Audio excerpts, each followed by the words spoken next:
Let me know if this resonates with you. I love art. I love poetry. I love science.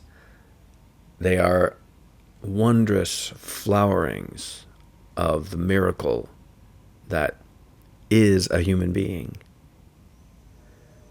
So I easily see through the closed-mindedness of anti-liberals, anti-intellectuals, anti-literary types. So that's a no-brainer, and probably a no-brainer to a lot of you. But I also get it. I get that attitude. Because, let's be honest, liberals, intellectuals, and literary types are often arrogant. And I've been guilty of the same thing. And I think the fundamental reason for this arrogance is a tendency to live in abstractions. So I'm not saying they're bad people. I'm not saying anyone is a bad person. I'm not saying anti-liberals, intellectuals, anti-literary types are correct. To condemn liberals and intellectuals is also to live in an abstraction. Living in abstractions is a fundamental human tendency. Everybody does it, and it leads us away from truth. You could say it started way at the beginning of the whole Western way of thinking about the world with Socrates and Plato, who were looking for ideals of things like what is good and what is virtue. So that way of thinking has been a legacy in our whole Western approach to the world and to ourselves and to living and how we see and experience the world. And it's brought benefits. Science is based on abstractions. Yes, it's based on observations of the world, but it abstracts laws and equations out of that. And those are incredibly helpful. But abstraction is a tool. I'm concerned here with living, with being in the world as a human being with a heart. So, if you start living in an abstraction, you can start living in this abstraction about literature. We must prize literature.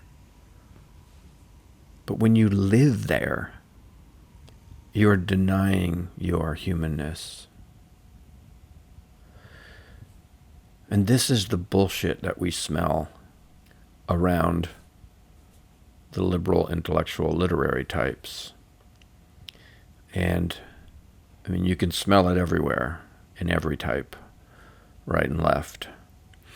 I've gotten strong whiffs of it, even when I'm by myself. So I wonder what that's about. Again, an abstraction is a useful tool. But living in an abstraction is a dodge, a sleight of hand, a trick. And we may think we're playing this trick on other people, but we're really playing it on ourselves and cheating ourselves from living.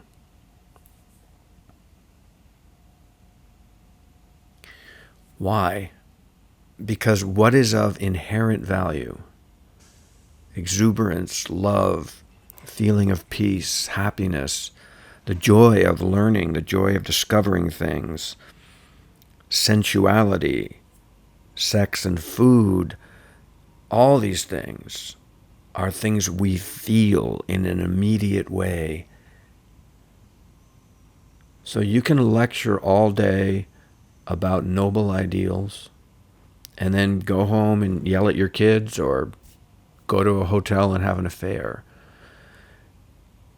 And you can deny that a large part of your, whatever it is you're lecturing, is for the attention you're getting in the world. It's feeding an abstract image you have of yourself. And you'll notice again and again and again, famous people, when they're being honest and reflecting on their fame, will say, it's very strange because you have this sort of hysteria around you, this sea of attention and accolades, and it doesn't feel like it's who they are or that it's for who they really are.